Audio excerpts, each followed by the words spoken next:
Erokamano janeno mar LTN, agone Nyasaye erokamano mo ochako loso thuolo mondo waromie kodi e studio ka. Omiyo nyinga pok aloko, an mana Pastor Omedo, Omedo ma ja Kisumu Kogony. Ajal mowar kendo janeno mar Yesu Kristo, kanisa na maleme en duond warruok kod chang, Voice of Salvation and Healing Church International. Nairobi ka ayudora e gweng' Malakisama e bwo Bishop Barak Odoro. Janeno mana kaka wacho ni en okinyi maber mar Ruoth oloso thuolo, ochako ora studio ka. Omiyo adwa na wuoye kodi, to kapok adhi mbele adwa ni kul wiyi mondo weche duto wakete lwet Nyasaye. Agoni erokamano Wuoro Maler, akawo janeno ni akete lweti. Imiye winjo matut mondo Injili madhi yalo kata weche madhi puonjo olok ngimane kendo timne dwaro mar dhod chunye. Alamo ka an gi yie ni semiye winjo e nying Yesu ma Jawar. Janeno ka ok aketho sa, mana kaka wacho ni Nyasaye ore a studio ka mondo awuoye kodi, to thuon wach ma kawuono adwa wuoye wacho ni Nyasach Singruok.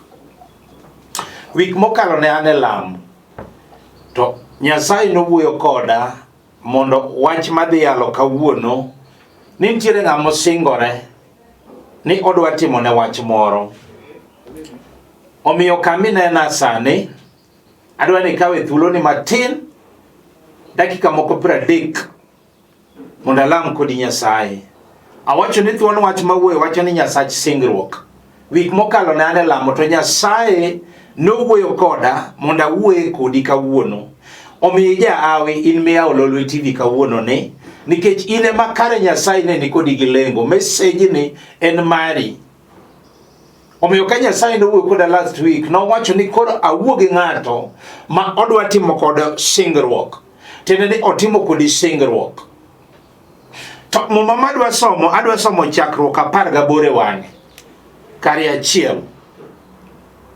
To ija awe nikech Nyasaye makelo ka en Nyasaye ma muma wacho ni otiyo, ongima kendo tiyo. Omiyo Chakruok 18 wadwa neno kaka Nyasaye nosingore ne Abraham. Omiyo samoro ji mang'eny oseng'e stoch Abraham. Abraham ne en jaduong' mosechopo higni 100, to Sara chiege ne en ja higni 90. Omiyo Nyasaye nosingore ne Ibrahim ni obiro gwedho Sara chiege, biro mako ich kendo biro nyuolo nyathi ma wuowi.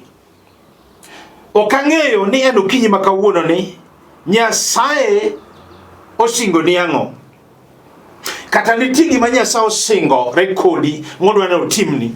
Omiyo Ibrahim gi Sara ne joko moseti, to Nyasaye nosingore ne Ibrahim ni obiro gwedho Sara momi nyathi ma wuowi.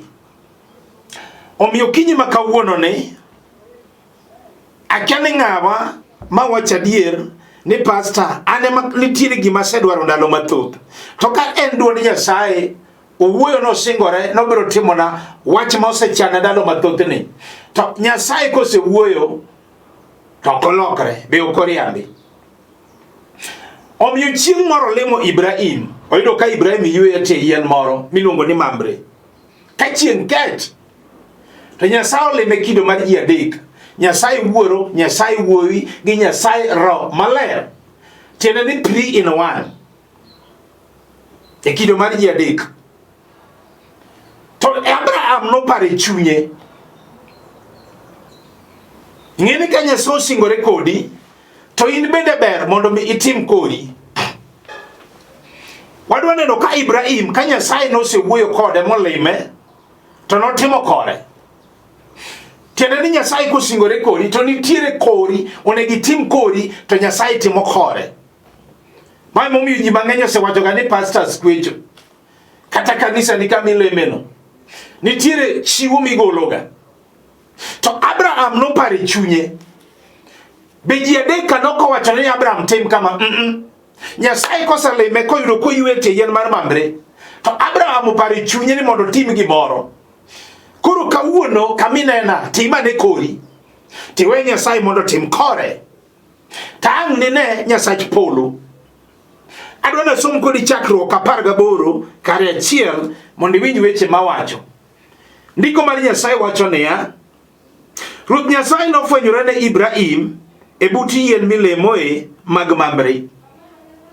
To noyudo oyweyo e dho hemba ka chieng' kech.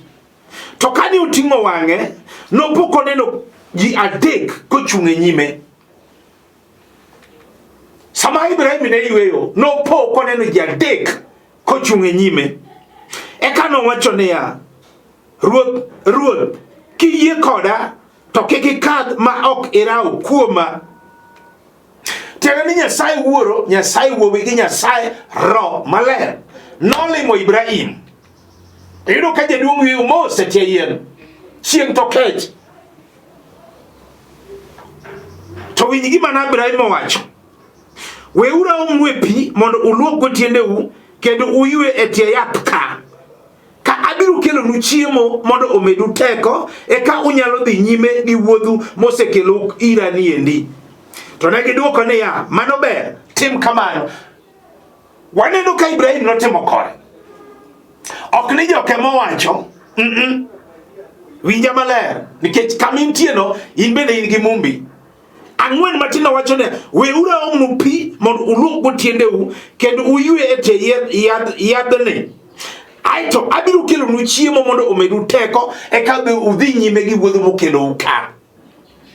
Tiende ni Ibrahim notimo kore. Joka nokowacho, timane kodi ne Nyasaye. Tewe Nyasaye koro tim kore. Winj gima notimore. Kuom mano, Ibrahim noreto kodhi Ere Sara e hema. Mowachone niya, kaw mogo moro maditini adek mondo itedgo kuon piyo piyo. Eka noringo odhi e kund dhok moyiero nyarath mopugno. Adit adek. Tiende waneno niya, ng'ato ka ng'ato ne nigi aditane. Jotich Nyasaye gi bende nochiemo ni ng'ato ka ng'ato gaditane. Kaw adit adek. Aito oringi kul to oyiero nyarwath mopugno. Ing'e ni gigi Nyasaye ok gin gik mawethweth. Nyasaye miyega chiwo mopugno. Nitiere gik manyalo mako tong wang' Nyasaye. Maka Nyasaye oneno kigolo tier to Nyasaye nyaka animalo. Winj gima notimore. Eka noringo dhi e kund dhok moyiero nyarath mopugno momiye jatichne moro moyang'e. Kendo olosa piyo piyo. Eka Ibrahim nokawo adila gi chiewo kod ring'o mano oselosno moketo e nyim chogo. Kane gichiemo to nochung' e tiende yath koro korango. Ibrahim koro rito duoko. Osetimo kore. Akia mama mane mawinja timane kodi. Iwinjo jaduong' kijana nyako manaka timane kodi tiwe Nyasaye otim kore. Todhi mbele kowacho niya, ochiko wacho niya, kagise chiemo magiyieng' jotich Nyasaye. Awuoro ka Nyasaye osetim kore to Nyasaye wuoyo. Bang'e ne gipenjo Ibrahim niya, Ere Sara chiegi? Nodwoko gi niya, hene maka. Tiende niya, Sara gi Ibrahim ne onge nyathi.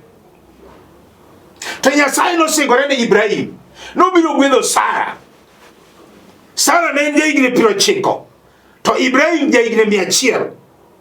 Koro ka giseyieng' ma gichiemo to gipenjo Sara ni ere Sara chiegi, gipenjo Ibrahim ni Sara chiegi ere. Tiende ni Sara ne en chandruok Ibrahim.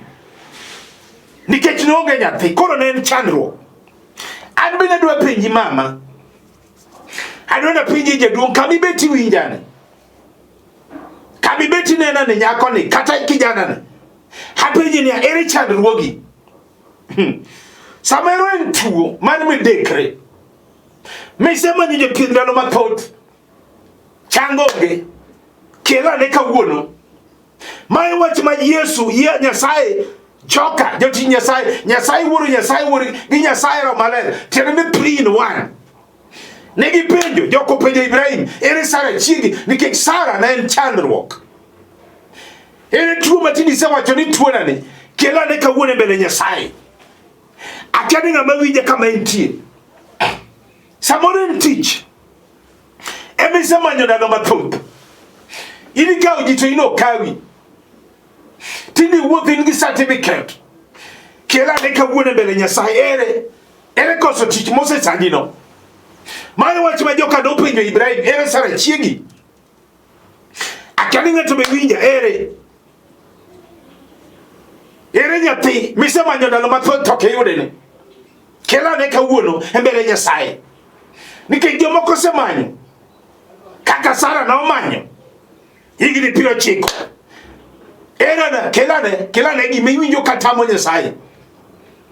Nyathi misemanyo ndalo mathoth no kelane kawuono ene ich machwir makimako to nyaka wuog dweche 3.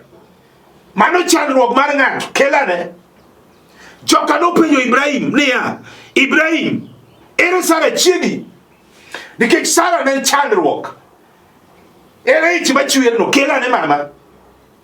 Kelane kawuono nikech Yesu nigi teko. Tikuongi timo kodi kore ka Nyasaye timo kore. Kelane kawuono. Kelane kosane ich makimako to jechino kendo ni nyaka wuok dweche 3. Kelane kawuono adwaro chandruogi. Kelane chandruogi. Mae gima joka nopenjo Ibrahim ni ere Sara chiegi? Kara fwenyo ni ng'ato nego tim kore kore ka Nyasaye timo kore. Kelane kawuono. Akene ng'ama wacho ni pasa wach me wacho awinjo kadhi gi dhod chunya. Kelane kawuono. Samore ni kwe marot. Mise manyalalo mathothonge. Jachiendi no keto. Doko kuro me doko. Samoro ng'ato nende sitting room, ng'ato nende e bedroom. Kelane. Ere chandruogi kawuono. Mae wach ma joka nopenjo Sara Ibrahim. Kawuono Nyasaye oikore ka. Timane kodi tiwe Nyasaye otim kore. Kelane. Samare ne chuo emesi manyo ndalo mathoth.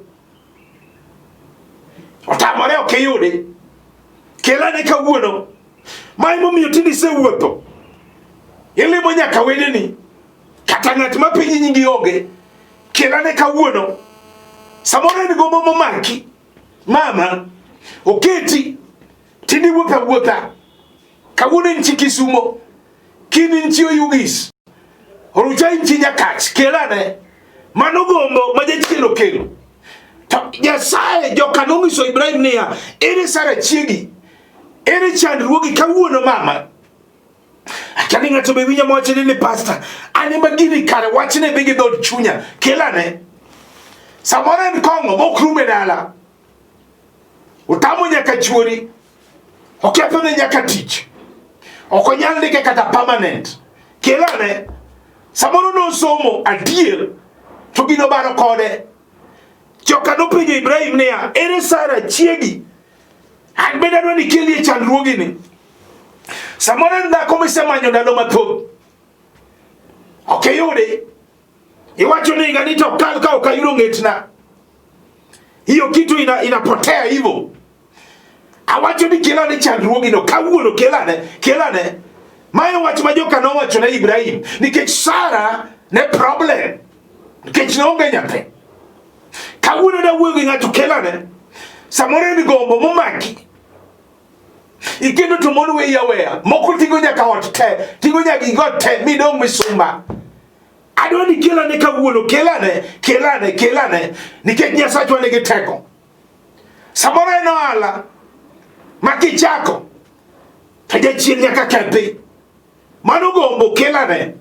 Momaki ndalo mathoth. Samoro iko nyaka capital. Me wacho ni yani wang' ni to kora yawe.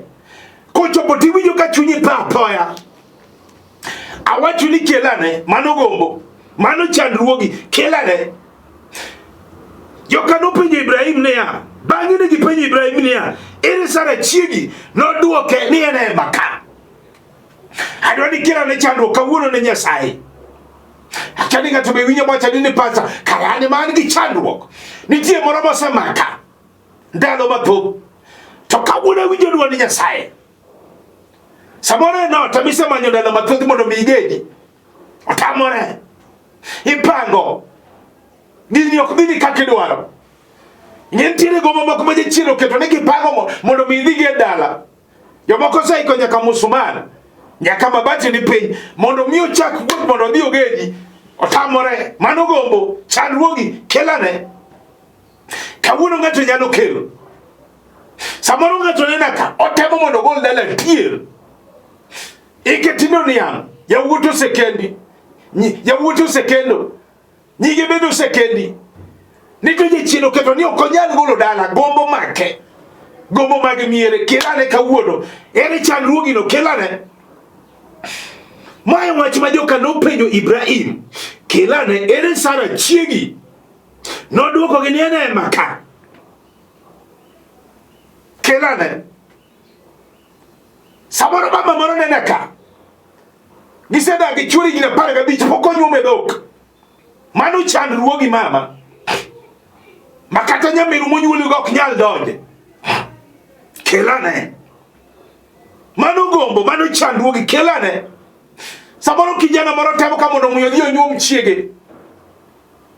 Mano gombo make. Gini kochopo to tue madonje, samoro nyathie matuo goyo. Mawachno bed cancel. Awacho ni kelane kawuono. Samoro mako nyathi moro nena ka, nyathi school. Gombo.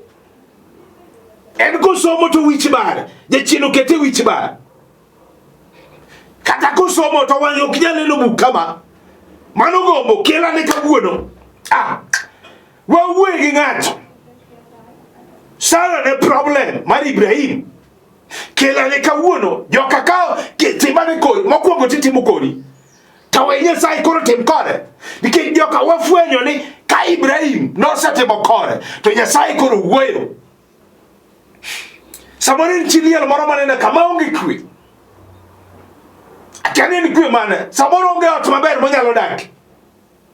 Samoro anyuola ne omaye nyaka mwandu ne te. Odong' chi liel kaka nyinge miluongo ni chi liel. Odong' chi liel. Awacho ni kelane. Kare Nyasaye Nyasachwa mok riambi. To kara Sara to muma wacho ne ya. Bang'e ne gipenjo Ibrahim ni Ere Sara chiegi. Nodwoke ni ene maka. Wendno nowacho ne ya. An duogini e kinde makama higa mabiro. Kendo nanwang' ka Sara chiegi osenyuolo nyathi mawuowi.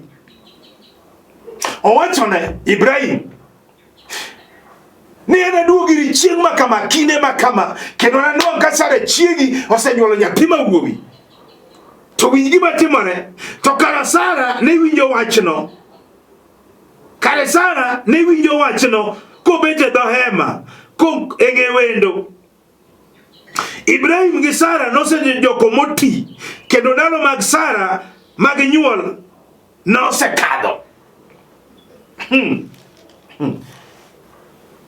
Kare afwenyo ni onge gima tek manyalo tamo Nyasaye. Sara gi Ibrahim ing'eni ng'ama osewe nyuol ok nyal nyuol. To konyuol to mano miracle. To muma wacho ne ya Ibrahim ne jaigni 100 to Sara jaigni 90. Mano kwa somo Chakruok. Kwa somo Chakruok 17 kari 17 ibiro yudo age mar Ibrahim gi Sara. Tafwenyo ni age is just a number. Ruoth Nyasaye no wacho ne ya Ibrahim gi Sara ne joko moti, kendo ndalo mag nyuol nosekalo. To negi penjo niya, bende nanyuol nyathi kaseti kama, to chuora bende osedoko moti. Mano Sara penjore. Sara nyiero. Ing'eni nyalo kale wach moro, e chandruok moro, kare ywak ti nyiero. Nikech tinde ne isa ywak, ma ywak orumo. Koro kagato ng'isi ni ibiro chango. Kagato ng'isi ni ibiro yudo nyathi. Kagato ng'isi ni ibiro yudo tich. Kagato ng'isi ni ibiro kendi. Kagato ng'isi ni ibiro kendo. Kagato ng'isi ni kong'o biro rumo. Tinde isa ywak. Koro giminyalo timo inyiero. Nyarwegi. Be nyalore. Mai gima Sara ne timo koro. To winj gima notimore. Kisomo Isaya 4:6 ma ok adhi somo. Kari 4 mondo anyisi ni age is just a number. Hiki mineno mokalo no miwinjo ka gimoro pok otimo neno is just a number. Isaiah 46 4:6 kara 4 wacho niya, kata ka usedoko moti to pod an en adier kata ka wiwa osetelwar to pod nating'o malo. Pod abiro ting'o malo kendo na resu. Uparo ni achalo gi ng'a? Mano duone Nyasaye koso en ng'a madirom koda? Afwenyo ni kare age is just a number. Wigi kata ka usedoko moti to pod nating'o malo. Kata ka wiwa osetelwar to pod nagwedho. Omiyo Sara ne jahigni 190 to Ibrahim jahigni 100. Noko tamo Nyasaye gwedho ke. Akiani kama wacho ni pastor kare an gimasa manyone kare kawuono anyalo yudo. To dhi mbele ka wacho ni kuom mano Sara nonyiero e chunye ka wacho ni bende nanyuol nyathi kaseti kendo jaoda kata chuora bende oseti. Eka Ruoth Nyasaye nomedo penjo ni ya ang'o momiyo Sara chigi onyiero ka wacho ni ya bende anyuol nyathi kasedoko moti kama.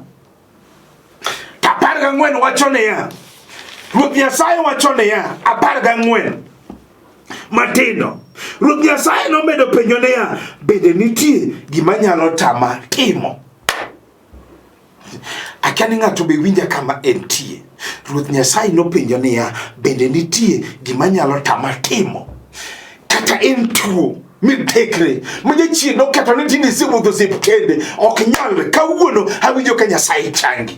Bende nitie gima nyalo tamo Nyasaye timo.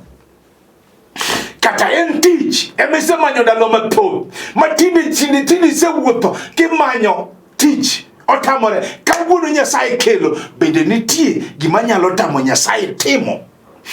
Kata en kwe marot matindi manyo ok yudre. Ruoth Nyasaye nopenjo niya bende nitie gima nyalo tama timo kawuono Nyasaye kelo kwe. Akiani ng'ato be winjo mawacho ni pastor weche miwacho awinjo kadhi gi dhod chunya. Kata en nyathi misemanyo ndalo mathoth matinde isemadho yedhe tinde isedhi nyaka dakteche madongo iluongo ni gynecologist. Ruoth Nyasaye penjo niya bende nitie gima nyalo tama timo. Akiani ng'ato be winjo mawacho ni pastor kare onge gima tek manyalo tamo Nyasaye timo kawuono okiny sani. Nyasach Singruok mikwongo timo kori tiwekoro timo kore. Akiani ng'ato be wacho ni pastor gik miwacho awinjo adier ni an ema twaro gimoro mbele Nyasaye. Kata en ng'etni misemanyo mondo kendi to opok oyudore no breakthrough gini osedhi kod higni mathoth. Ruoth Nyasaye penjo niya bende nitie gima nyalo tama timo. Akiani ng'ato be wacho adier akiani en kong'o masamoro otagi rume dala otami mama iywak nukelo gwero to kwe mar ot ok nyal bedo nikech kong andiko penjo niya bende nitie gima nyalo tama timo kawuono Nyasaye chungo kong ma tala kata ot. Akiani ng'ato be winja mawacho ni pastor gigi adier ane mana kale wacho moro to ka Nyasaye wuoyo ni kawuono singore koda we atim kora to Nyasaye otim kore. Kata en ot mane isemanyo ndalo mathoth breakthrough onge tindi gero malito siko chi wacho ni in ok ibi geto kawuono Ruoth penjo niya bende nitie gima nyalo tama timo awinjo ka Nyasaye dhi kelo ot migedi e yor ono migol dala e yor ono nikech onge gima tek manosetame timo. Kata en nyombo midwa ni jaodi mondo odhi onyuomi matine nyaka nyimine ni manyuluwi te osenyuom te osenyuom dhogi ni tala to ineno ka gini pod otamore iwinjo mama kawuono ibiro nyuomi e yor ono. Ruoth nopenjo niya bende nitie gima nyalo tama timo.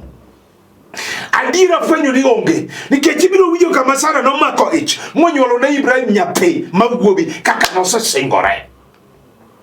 Akiani ng'ato be winja kata en ohala manoluar piny mane chako tok timre. Samoro tinde ni chao M-Pesa, samoro ni yao tij saloon tinde customer mabiro onge, samoro ni mar duka mar hardware nogore podho mopodho. Kawuono winjo ka Ruoth Nyasaye chungo nikech nopenjo niya bende nitie gima nyalo tama timo. Akiani mama mane kata jaduong' mane kata jako mane kata kijana mane mawacho ni pastor kara fwenyo ni onge gima tek manyalo tamo Nyasaye timo. Kata en tuo matinde ji wacho ni jowadwa korona donje Kenya gine yweji tieko To Nyasaye kowuoyo ni otieko korona, bende nitie gima nyalo tamo Nyasaye timo, kata tuo mar korona obiro tieko nikech wan gi yie maduong'. Akani ng'ato be winja. Adwana som kodi Chakruok 21 mondo iwinji ni wach Nyasach Singruok nochopo kare. Nikech ok nowuoya nowacho ni Ibrahim abiro duogo iri kinde ma kama higa mabiro kendo nanwang' ka Sara chiegi osenyuolo nyathi ma wuowi. Chakruok 21 matindo achiel wacho niya, Ruoth Nyasaye nogwedho Sara mana kaka nosesingore cha, mi Sara nomako ich. Nonyuolo ne Ibrahim wuowi ka Ibrahim osedoko moti. Nonyuolo mana e ndalo mane Ruoth Nyasaye osechiko. Ibrahim nochako nyinge niya Isaka, tiende ni nyiero. Kare notimore. Kila ni mari. Kare ng'ato nyalo nyuol kata ka ja higni 90. Kendo ja higni 100. Kare afwenyo ni age is just a number. Abiro lamo gi ng'ato mawacho ni pastor.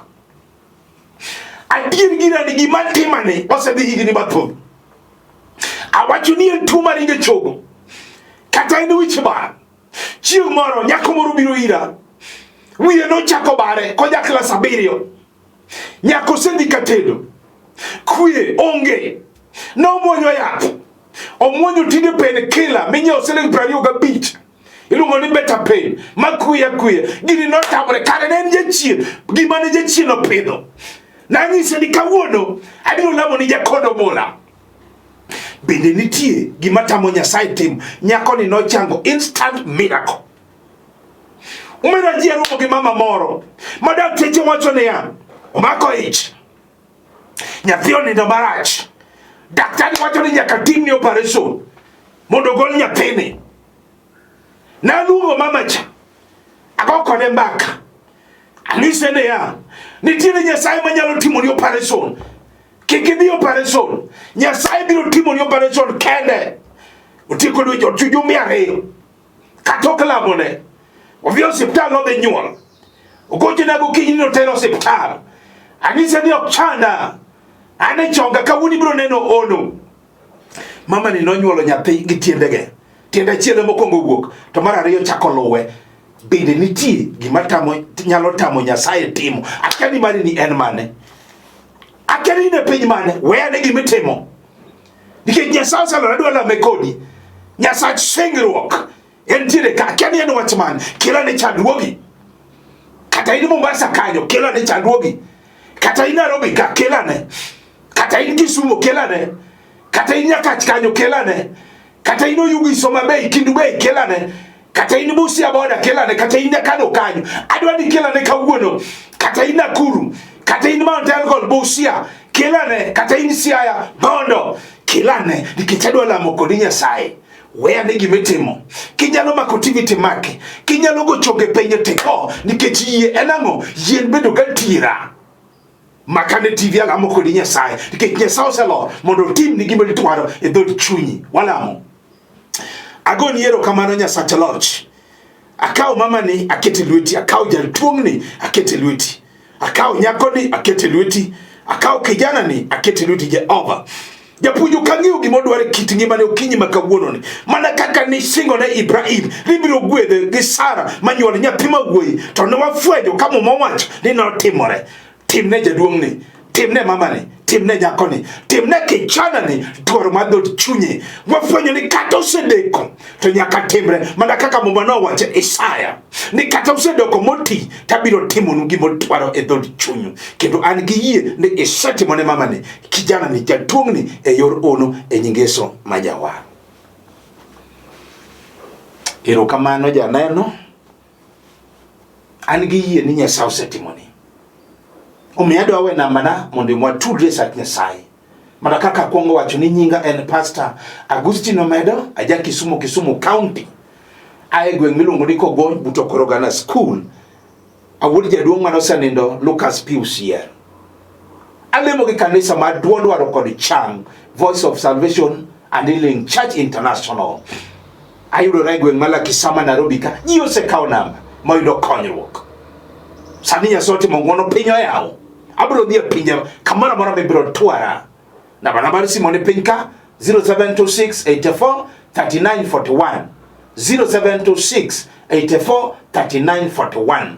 Namba machielo 0750 38 34 99 0750 38 34 99. Kao kamano to watudre e sach Nyasaye. May God bless you. Thank you.